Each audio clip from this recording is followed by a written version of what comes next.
नमस्कार साथीहरू, तपाईहरुले चाहिँ सधैँजसो मेरो गजल हेरिदिनु भयो, त्यसको लागि हृदयदेखि आभारी छु म। आजको एपिसोडमा चाहिँ थोरै फरक गर्ने कोसिस गरेको छु। आजको एपिसोडमा नेपालका चर्चित गजलकार ईश्वर दाहालका गजल सुन्छौँ। अब लागौँ ईश्वर दाहालका गजल उहाँकै मुखारबिन्दुबाट।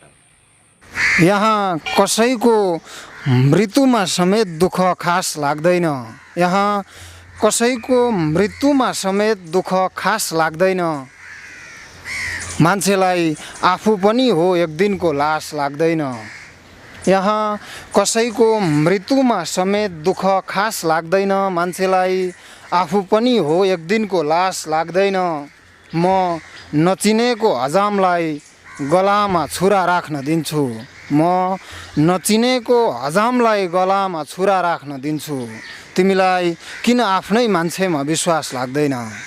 म नचिनेको हजामलाई गलामा छुरा राख्न दिन्छु। तिमीलाई किन आफ्नै मान्छेमा विश्वास लाग्दैन? यहाँ कसैको मृत्युमा समेत दुःख खास लाग्दैन। मान्छेलाई म पनि हो एक दिनको लास लाग्दैन। मिठो खाने राम्रो लाउने रहर लाग्दैन तपाईलाई?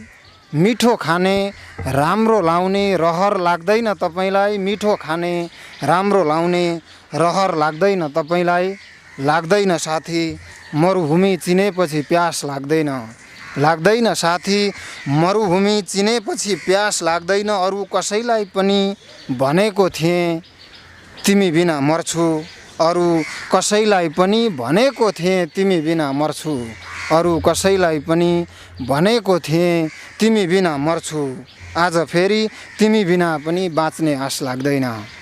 आज फेरि तिमी बिना पनि बाँच्ने आश लाग्दैन। यहाँ कसैको मृत्युमा समेत दुःख खास लाग्दैन।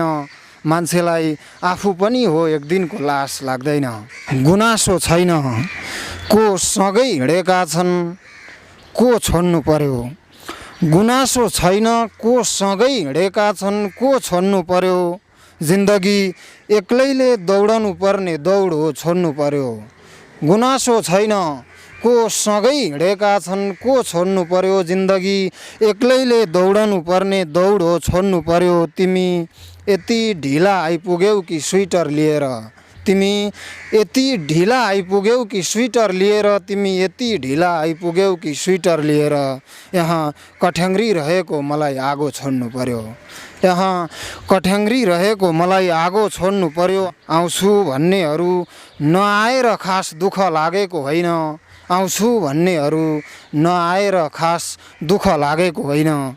बोलचाल नभएको छिमेकमा साँचो छोड्नु पर्यो। आउँछु भन्नेहरू नआएर खास दुःख लागेको होइन। बोलचाल नभएको छिमेकमा साँचो छोड्नु पर्यो। कसैलाई अग्ल्याउन एकपटक टेकिएको थिएँ। कसैलाई अग्ल्याउन एकपटक टेकिएको थिएँ। दुनियाँले भन्नै छोड्यो ईश्वरजी बाटो छोड्नु पर्यो। कसैलाई अग्ल्याउन एकपटक टेकिएको थिएँ। दुनियाँले भन्नै छोड्यो ईश्वरजी बाटो छोड्नु पर्यो। गुनासो छैन को सँगै हिँडेका छन् को छोड्नु पर्यो। बजार उठ्ने बेलामा आइपुग्यो ग्राहक जस्तो मृत्यु। एक महँगो जिन्दगी अन्तिममा सस्तो छोड्नु पर्यो। बजार उठ्ने बेलामा आइपुग्यो एक ग्राहक जस्तो मृत्यु। अन्त्यमा एक महँगो जिन्दगी सस्तो छोड्नु पर्यो। गुनासो छैन को सँगै हिँडेका छन् को छोड्नु पर्यो। जिन्दगी एक्लैले दौडनु पर्ने दौड हो छोड्नु पर्यो। परदेशमा छुट्टै सजाय छ थाहा पाएको थिएँ। म पनि कुनै दिन तिम्रो दिलमा आएको थिएँ। परदेशमा छुट्टै सजाय छ थाहा पाएको थिएँ। म पनि कुनै दिन तिम्रो दिलमा आएको थिएँ। अभावलाई मैले जति कसले झुक्यायो होला। अभावलाई मैले जति कसले झुक्यायो होला। अभावलाई मैले जति कसले झुक्यायो होला। बचपनमै कलमले कोरेर घडी लाएको थिएँ। बचपनमै कलमले कोरेर घडी लाएको थिएँ। सहज रहेनछ उज्यालोमा आँखा चिम्लेर सुत्न। सहज रहेनछ उज्यालोमा आँखा चिम्लेर सुत्न। धन्न हिजोसम्म अन्धकारमा निधाएको थिएँ। धन्न हिजोसम्म अन्धकारमा निधाएको थिएँ। ऊ एउटा रुमाल बाहेक केही भएन मेरो लागि। ऊ एउटा रुमाल बाहेक केही भएन मेरो लागि, ऊ एउटा रुमाल बाहेक केही भएन मेरो लागि, जसलाई म हाँसिरहेको बेला भेट्टाएको थिएँ, जसलाई म हाँसिरहेको बेला भेट्टाएको थिएँ। तिम्रो मनबाट निस्किएर ठुलै अवसर गुमेछ, तिम्रो मनबाट निस्किएर ठुलै अवसर गुमेछ। यार कमसेकम घाटमै पुगेर मर्न पाएको थिएँ, यार कमसेकम घाटमै पुगेर मर्न पाएको थिएँ। परदेशमा छुट्टै सजाय छ थाहा पाएको थिएँ, म पनि कुनै दिन तिम्रो दिलमा आएको थिएँ। दिलभित्र आफैसँग हारेको हार धेर भयो, सायद त्यसैले जिन्दगीको भार धेर भयो। दिलभित्र आफैसँग हारेको हार धेर भयो, सायद त्यसैले जिन्दगीको भार धेर भयो। रुनेहरू आफ्नो घाउ दुखेर रुन छोडेका छन्, रुनेहरू आफ्नो घाउ दुखेर रुन छोडेका छन्। यहाँ अरूको औषधिको व्यापार धेर भयो, अरू त कसले छोड्छ र आगो हजुरको घरमा, अरू त कसले छोड्छ र आगो हजुरको घरमा। नजिकै कुनै आँगनमा अन्धकार धेर भयो, नजिकै कुनै आँगनमा अन्धकार धेर भयो। मैले पनि यो बाटो घाट पुग्छ भन्नै बिर्सिएछु, मैले पनि यो बाटो घाट पुग्छ भन्नै बिर्सिएछु, मैले पनि यो बाटो घाट पुग्छ भन्नै बिर्सिएछु। तिमीलाई पनि गन्तव्यको हतार धेर भयो, तिमीलाई पनि गन्तव्यको हतार धेर भयो। जिन्दगी अब त तँसँग केही बाँकी रहेनछ, जिन्दगी अब त तँसँग केही बाँकी रहेनछ।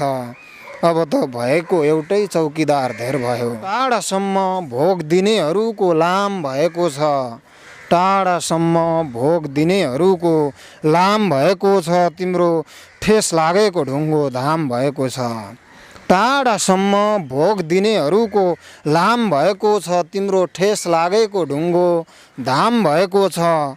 मैसँग उज्यालाको भिख माग्थ्यो कुनै दिन, मैसँग उज्यालाको भिख माग्थ्यो कुनै दिन, मैसँग उज्यालाको भिख माग्थ्यो कुनै दिन।